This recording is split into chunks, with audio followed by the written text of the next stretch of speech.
आज हम बात करेंगे मॉडर्न फिजिक्स में परमाणु द्रव्यमान इकाई। परमाणु द्रव्यमान इकाई जो है हम पिछला क्लास में पढ़ रहे थे। परमाणु द्रव्यमान इकाई परमाणु द्रव्यमान इकाई के बारे में आज हम लोग बात करने वाले हैं। पिछला क्लास में हम लोग पढ़ रहे थे कि पिछला क्लास में हमारा लास्ट जो पढ़ाई हुआ था न्यूट्रॉन के गुण के बारे में। न्यूट्रॉन क्या है, न्यूट्रॉन के बारे में बताए थे। और आज हम परमाणु द्रव्यमान इकाई के बारे में बात करेंगे। परमाणु द्रव्यमान इकाई क्या है? तो नाम से स्पष्ट है, परमाणु द्रव्यमान इकाई यानी परमाणु के द्रव्यमान के इकाई। परमाणु के द्रव्यमान के इकाई परमाणु द्रव्यमान इकाई है। परमाणु के द्रव्यमान के इकाई परमाणु द्रव्यमान इकाई है। परमाणु के द्रव्यमान की इकाई जो है परमाणु द्रव्यमान इकाई है। तो कार्बन के C612 समस्थानिक के C612 समस्थानिक के एक परमाणु के द्रव्यमान के कार्बन के C612 समस्थानिक के एक परमाणु के द्रव्यमान का 1/12वां भाग। कार्बन के C612 समस्थानिक के एक परमाणु के द्रव्यमान का 1/12वां भाग परमाणु द्रव्यमान इकाई कहलाता है। वर्ड को नोटिस कीजिएगा, कार्बन C612 समस्थानिक के एक परमाणु के द्रव्यमान। पहले हम एक परमाणु का द्रव्यमान निकालेंगे और फिर उसका 12वां भाग निकालेंगे। तो एक परमाणु के द्रव्यमान का 1/12वां भाग परमाणु द्रव्यमान इकाई कहलाता है। इसे AMU या U द्वारा सूचित किया जाता है। इसे AMU या U द्वारा सूचित किया जाता है। यह द्रव्यमान का मात्रक है। जो परमाणु द्रव्यमान इकाई है वो किसका मात्रक है? तो द्रव्यमान का मात्रक है। परमाणु द्रव्यमान इकाई किसका मात्रक है? तो द्रव्यमान का मात्रक है। इसके द्वारा हम परमाणु या नाभिक का द्रव्यमान मापते हैं। इसके द्वारा हम परमाणु या नाभिक का द्रव्यमान मापते हैं। कार्बन C612 समस्थानिक के एक परमाणु के द्रव्यमान का 1/12वां भाग, एक परमाणु के द्रव्यमान का 1/12वां भाग परमाणु द्रव्यमान इकाई कहलाता है। इसे हम AMU या U द्वारा सूचित करते हैं। इसका ऐसा ही मात्रक जो है, यह द्रव्यमान का मात्रक है। यह द्रव्यमान का मात्रक है और इसके द्वारा परमाणु या नाभिक का द्रव्यमान मापा जाता है। इसके द्वारा परमाणु या नाभिक का द्रव्यमान मापा जाता है। तो 1/12वां भाग किसका? तो कार्बन C612 के एक परमाणु के द्रव्यमान का, एक परमाणु के द्रव्यमान का 1/12वां भाग। कार्बन C612 के एक परमाणु के द्रव्यमान का 1/12वां भाग परमाणु द्रव्यमान इकाई है। कार्बन C612 के एक परमाणु के द्रव्यमान का 1/12वां भाग परमाणु द्रव्यमान इकाई है। एक AMU बराबर 1/12वां भाग किसका? तो कार्बन C612 के एक परमाणु के द्रव्यमान के। तो ऐसा करते हैं, पहले हम एक परमाणु का द्रव्यमान निकालते हैं। कार्बन C612 के एक परमाणु का द्रव्यमान निकालते हैं। चूँकि C612 के परमाणु द्रव्यमान C612 के परमाणु द्रव्यमान बराबर 12 ग्राम। C612 के परमाणु द्रव्यमान कितना है? तो 12 ग्राम। C612 के एक मोल बराबर 12 ग्राम। C612 के एक मोल बराबर 6.022 × 10⁻23 परमाणु। केमिस्ट्री में पढ़े होंगे आप लोग। बहादुर, C612 के परमाणु द्रव्यमान कितना है? तो 12 ग्राम। और C612 के एक मोल में कितना होगा? 12 ग्राम। और C612 के एक मोल में इतना परमाणु। तो एक मोल में 12 ग्राम और एक मोल में इतने परमाणु। एक मोल में 12 ग्राम और एक मोल में इतने परमाणु। तो हम कह सकते हैं कि इतने परमाणु में 12 ग्राम, इतने परमाणु में 12 ग्राम, इतने परमाणु में 12 ग्राम। ध्यान दीजिएगा बहादुर, चूंकि 6.022 × 10⁻23 परमाणु कार्बन C612 के 12 ग्राम के बराबर है। C612 के 12 ग्राम के बराबर है। इतने परमाणु 12 ग्राम के इक्वल है, इसीलिए एक परमाणु 12/6.022 इंटू 10⁻23 ग्राम के बराबर है। इतने परमाणु 12 ग्राम के इक्वल है, तो एक परमाणु इतने के इक्वल होंगे। एक परमाणु का द्रव्यमान इतना होगा। इतना परमाणु 12 ग्राम के बराबर है, तो एक परमाणु में इतने द्रव्यमान होंगे।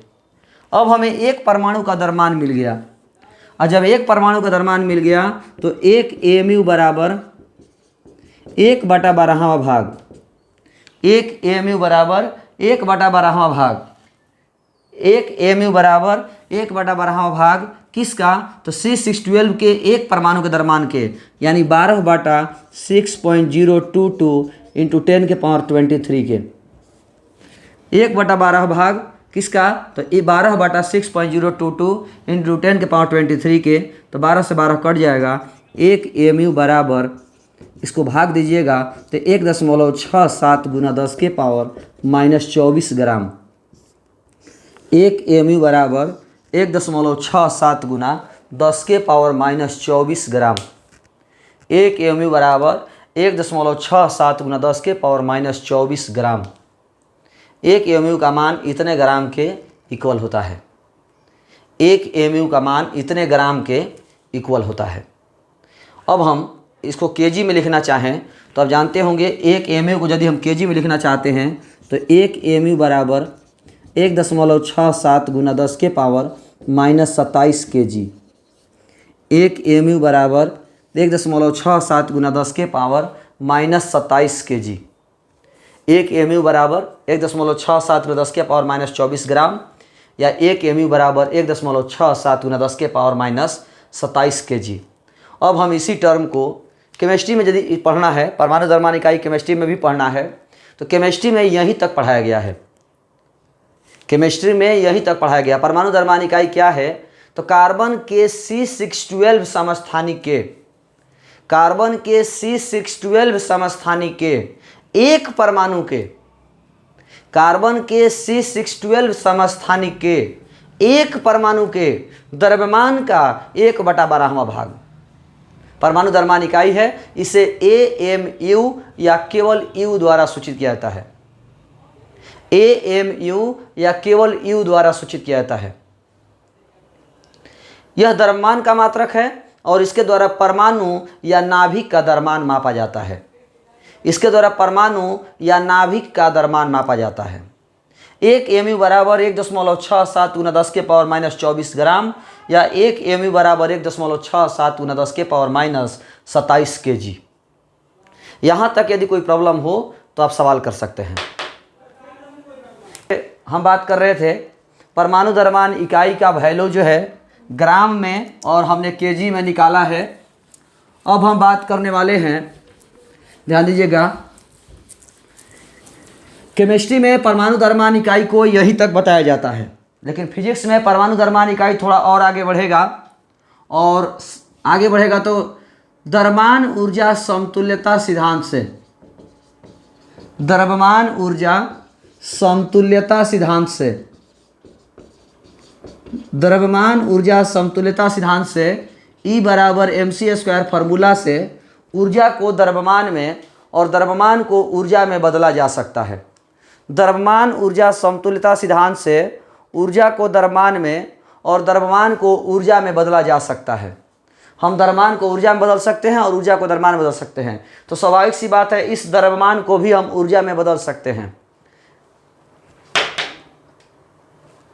तो एक AMU बराबर इतना ग्राम है, चाहे इतना kg है, तो इस सूत्र से ऊर्जा को द्रव्यमान में बदल सकते हैं और द्रव्यमान को ऊर्जा में बदल सकते हैं। तो जब द्रव्यमान को ऊर्जा में बदल सकते हैं तो स्वाभाविक सी बात है इस द्रव्यमान को भी हम ऊर्जा में बदल सकते हैं। तो इस द्रव्यमान को जब हम ऊर्जा में बदलेंगे तो एक AMU का जो मान आएगा वो आएगा 1.49 गुना 10⁻10 जूल। M का मान इतना बैठाइए और C का मान 3 गुना 10⁸ कीजिए, अब बैठा के सॉल्व कीजिएगा तो एक AMU का मान इतना जूल आएगा। M का मान ये वाला बैठा दीजिए और C का मान 3 गुना 10⁸ बैठा दीजिए, सॉल्व कीजिए तो इतना आएगा। तो एक AMU बराबर इतना जूल। आप जानते होंगे शायद कि 1.6 गुना 10 के पावर माइनस 19 जूल बराबर होता है 1 इलेक्ट्रॉन वोल्ट। इतना जूल बराबर होता है 1 इलेक्ट्रॉन वोल्ट। इतना जूल बराबर 1 इलेक्ट्रॉन वोल्ट। तो इतना जूल बराबर 1 इलेक्ट्रॉन वोल्ट, तो स्वाभाविक सी बात है इतना जूल बराबर कितने इलेक्ट्रॉन वोल्ट। जब इतना जूल बराबर इतना इलेक्ट्रॉन वोल्ट, सॉरी इतना जूल बराबर इतना इलेक्ट्रॉन वोल्ट, तो इतना जूल बराबर कितना इलेक्ट्रॉन वोल्ट। तो 1 mu बराबर 931 गुना 10 के पावर 6 इलेक्ट्रॉन वोल्ट। और यदि इसको मेगा में लिखिएगा तो 1 mu बराबर 931 मेगा इलेक्ट्रॉन वोल्ट। केमिस्ट्री में आपको यही दोनों मिलेगा, केवल केमिस्ट्री में केवल यही दोनों मिलेगा, लेकिन फिजिक्स में ये 3 एक्स्ट्रा पढ़ाया गया। याद रखिएगा 1 mu बराबर इतना ग्राम होता है, 1 mu बराबर इतना kg होता है, 1 mu बराबर इतना जूल होता है, 1 mu बराबर इतना इलेक्ट्रॉन वोल्ट और 1 mu बराबर इतना मेगा इलेक्ट्रॉन वोल्ट। प्रश्न पूछेगा 1 mu किसके समतुल्य है। 1 AMU किसके समतुल्य है। 1 AMU किसके समतुल्य है। तो 1 mu जो है इतना जूल के समतुल्य है, या 1 mu जो है इतना इलेक्ट्रॉन वोल्ट के समतुल्य है, या 1 mu जो है इतना मेगा इलेक्ट्रॉन वोल्ट के समतुल्य है। 1 mu जो है इतना जूल के समतुल्य है, 1 mu जो है इतना इलेक्ट्रॉन वोल्ट के समतुल्य है, और 1 mu जो इतना मेगा इलेक्ट्रॉन वोल्ट के समतुल्य है। इस तरह से हमारा परमाणु द्रव्यमान इकाई समाप्त हुआ। इस तरह में हमारा परमाणु द्रव्यमान इकाई समाप्त हुआ। इस सूत्र से हमने जूल में बदल दिया, और 1 जूल इतना जूल बराबर 1 इलेक्ट्रॉन वोल्ट है, तो इतना जूल को भी हम इलेक्ट्रॉन वोल्ट में बदल सकते हैं। अब हम बात करेंगे नाभिकीय विस्तार के बारे में, नाभिकीय आकार के बारे में। बहादुर, किसी भी नाभिक का आकार 10 के पावर माइनस 15 मीटर होता है। किसी नाभिक का आकार 10 के पावर माइनस 15 मीटर होता है। तो नाभिक का आकार 10 के पावर माइनस 15 मीटर और परमाणु का आकार 10 के पावर माइनस 10 मीटर। नाभिक का आकार 10 के पावर माइनस 15 मीटर और परमाणु का आकार 10 के पावर माइनस 10 मीटर। नाभिक का आकार 10 के पावर माइनस 15 मीटर और परमाणु का आकार 10 के पावर माइनस 10 मीटर। आकार कहें चाहे त्रिज्या कहें, बात एक ही है। नाभिक की त्रिज्या 10 के पावर माइनस 15 मीटर और परमाणु की त्रिज्या जो है, परमाणु की त्रिज्या 10 के पावर माइनस 10 मीटर। समतुल्य का मतलब होता है तुलना में बराबर। समतुल्य का मतलब तुलना में बराबर। आपका जिला भोजपुर है, मेरा भी जिला भोजपुर है, तो हम लोग जिला के मामले में दोनों आदमी बराबर हैं। जिला के मामले में दोनों आदमी बराबर। समतुल्य का मतलब तुलना में बराबर, बराबर नहीं, तुलना में बराबर। 1 mu इतना के बराबर कैसे हो सकता है। ये द्रव्यमान का मात्रक है और ये जूल है, तो समतुल्य है, बराबर नहीं है, समतुल्य है। ये द्रव्यमान का मात्रक है, AMU द्रव्यमान का मात्रक है, और ये जूल में दिया हुआ है। बराबर कैसे होगा। द्रव्यमान कभी जूल के बराबर होता है, नहीं होगा ना, तो समतुल्य है, याद रखिएगा। तो बात कर रहे हैं हम नाभिकीय आकार के बारे में। तो नाभिक की आकार कहें चाहे नाभिक की त्रिज्या कहें 10 के पावर माइनस 15 मीटर और परमाणु का आकार 10 के पावर माइनस 10 मीटर। सवाल यह है कि क्या सभी नाभिक का आकार 10 के पावर माइनस 15 मीटर। क्या सभी नाभिक का आकार 10 के पावर माइनस 15 मीटर। सबके नाभिक का साइज तो अलग अलग होता है।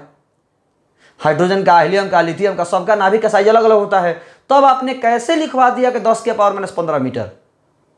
जब सबका नाभिक का आकार अलग अलग होता है तो आपने 10 के पावर माइनस 15 मीटर कैसे लिखवा दिया। तब इसका जवाब यह है कि बहादुर 10 के पावर माइनस 15 मीटर तो होता ही है। वो अलग बात है कि किसी का 1 गुना 10 के पावर माइनस 15 मीटर होता है, किसी का 1.2 गुना 10 के पावर माइनस 15 मीटर होता है, किसी का 1.4 गुना 10 के पावर माइनस 15 मीटर होता है, किसी का 1.8 गुना 10 के पावर माइनस 15 मीटर होता है, लेकिन 10 के पावर माइनस 15 जरूर होता है, याद रखिएगा। हम आशा करते हैं आपको समझ में आया होगा। अब हम बात करने वाले हैं कि नाभिक का विस्तार या नाभिक का आकार क्या है। तो नाभिकीय विस्तार कहता है कि प्रयोग से ऐसा पाया जाता है कि किसी नाभिक का आयतन द्रव्यमान संख्या के समानुपाती होती है। किसी नाभिक का आयतन द्रव्यमान संख्या के समानुपाती होती है।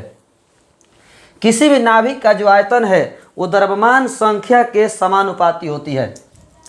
किसी नाभिक का जो आयतन है वो द्रव्यमान संख्या के समानुपाती होती है।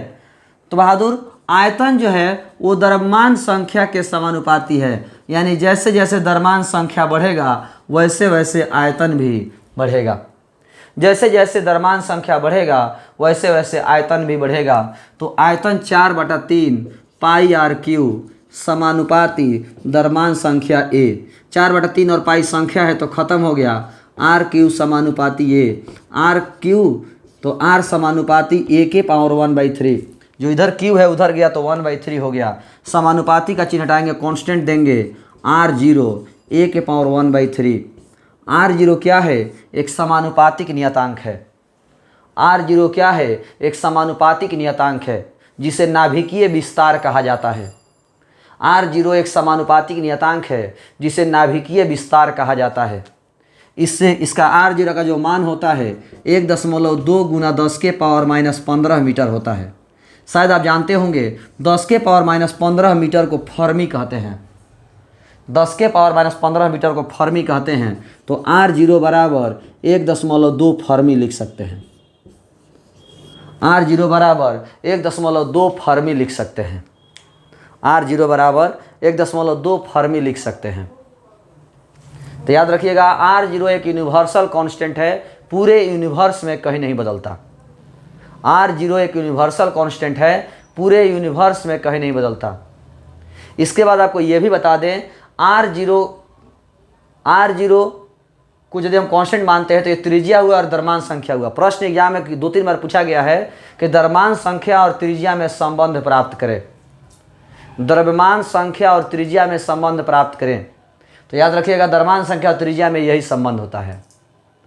द्रव्यमान संख्या और त्रिज्या में यही संबंध होता है। द्रव्यमान संख्या और त्रिज्या में यही संबंध होता है।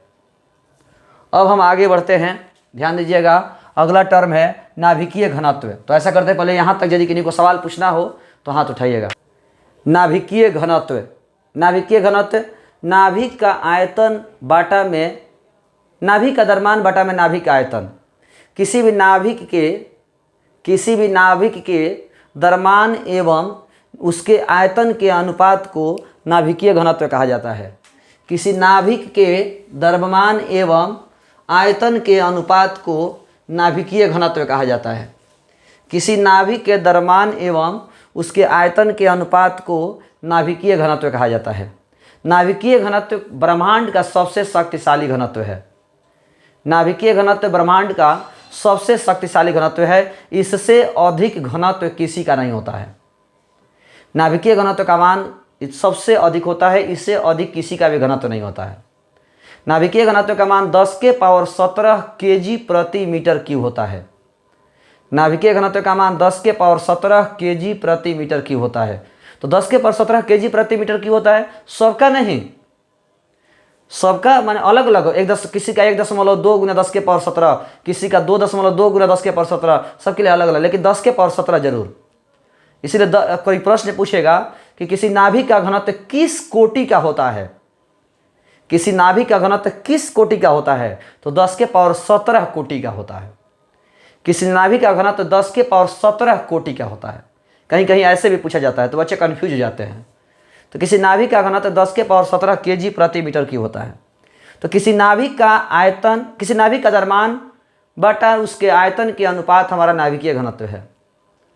किसी नाभिक के द्रव्यमान एवं उसके आयतन के अनुपात को नाभिकीय घनत्व कहा जाता है। नाभिकीय घनत्व ब्रह्मांड का सबसे शक्तिशाली घनत्व है। इसका मान 10⁻17 kg प्रति मीटर क्यूब होता है। अब हम बात करने वाले हैं, ध्यान दीजिएगा, माना किसी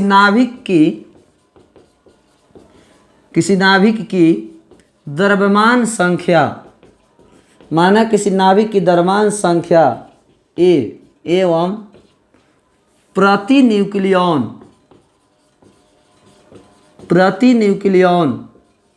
द्रव्यमान m है। माना किसी नाभिक का द्रव्यमान संख्या A, माना किसी नाभिक का द्रव्यमान संख्या A एवं प्रति न्यूक्लियन द्रव्यमान m है। यहाँ पर थोड़ा समझिएगा, कल बताए थे हम न्यूक्लियॉन के बारे में। न्यूक्लियॉन क्या है? तो प्रोटॉन और न्यूट्रॉन को एक साथ न्यूक्लियॉन कहा जाता है। प्रोटॉन की संख्या प्लस न्यूट्रॉन की संख्या बराबर न्यूक्लियॉन की संख्या। प्रोटॉन की संख्या प्लस न्यूट्रॉन की संख्या बराबर न्यूक्लियॉन की संख्या। और पढ़ने वाले बच्चे पकड़ चुके होंगे कि प्रोटॉन की संख्या प्लस न्यूट्रॉन की संख्या बराबर द्रव्यमान संख्या। प्रोटॉन की संख्या प्लस न्यूट्रॉन की संख्या बराबर द्रव्यमान संख्या। अब प्रोटॉन की संख्या प्लस न्यूट्रॉन की संख्या बराबर न्यूक्लियॉन की संख्या। प्रोटॉन की संख्या प्लस न्यूट्रॉन की संख्या बराबर न्यूक्लियॉन की संख्या। और प्रोटॉन की संख्या प्लस न्यूट्रॉन की संख्या बराबर द्रव्यमान संख्या। यानी हम कह सकते हैं कि द्रव्यमान संख्या न्यूक्लियॉन की संख्या के ही बराबर होता है। द्रव्यमान संख्या न्यूक्लियॉन संख्या के ही बराबर होता है। यानी बहादुर, एक न्यूक्लियॉन का द्रव्यमान m दिया है और यहाँ पर द्रव्यमान संख्या a है, मतलब न्यूक्लियनों की संख्या a है। न्यूक्लियनों की संख्या a है, तो एक न्यूक्लियॉन का द्रव्यमान m है, तो कुल न्यूक्लियॉन का द्रव्यमान कितना होगा? m into a। इसलिए नाभिक का कुल द्रव्यमान, नाभिक का कुल द्रव्यमान बराबर m इंटू a। नाभिक का कुल द्रव्यमान बराबर m इंटू a। इसलिए नाभिकीय घनत्व बराबर, नाभिकीय घनत्व बराबर नाभिक का द्रव्यमान, नाभिक का द्रव्यमान बाटा नाभिक का आयतन। नाभिक का द्रव्यमान बटा नाभिक आयतन m इंटू a बटा नाभिक आयतन 4/3 पाई आर क्यू। 3 चला गया ऊपर, 3ma बटा 4 पाई, और r का सूत्र अभी जस्ट पढ़ाए हैं, r0 इंटू a के पावर 1/3 का होल पावर क्यू। 3ma बटा 4 पाई r0 का क्यू, a के पावर 1/3 का पावर 3, 3 कट जाएगा, इंटू a से a कटेगा, 3m बटा 4 पाई r0 का क्यू। यही हमारा नाभिकीय घनत्व का सूत्र हो गया। यह हमारा नाभिकीय घनत्व का सूत्र हो गया। इससे हम किसी भी नाभिक का नाभिकीय घनत्व निकाल सकते हैं। ऐसे भी नाभिकीय घनत्व का मान ब्रह्मांड का सबसे शक्तिशाली घनत्व होता है। इसका मान 10 के पावर 17 kg प्रति मीटर क्यूब होता है। अभी तक हम आप लोगों को बताए परमाणु द्रव्यमान इकाई के बारे में, नाभिकीय विस्तार के बारे में और नाभिकीय घनत्व के बारे में। नाभिकीय विस्तार के बारे में और नाभिकीय घनत्व के बारे में। इसके आगे हम लोगों को पढ़ना है समस्थानिक, समभारिक, समन्यूट्रॉनिक। समस्थानिक, समभारिक, समन्यूट्रॉनिक। उसके बाद द्रव्यमान क्षति, बंधन ऊर्जा, नाभिकीय बल, ये सब। तो कल के क्लास में हम आप लोगों को बताएंगे, अगले क्लास में समस्थानिक, समभारिक, समन्यूट्रॉनिक, बंधन ऊर्जा, द्रव्यमान क्षति, नाभिकीय बल। यहाँ तक हम आपको अगले क्लास में बताएंगे। तो आज के इस क्लास में इतना ही। धन्यवाद।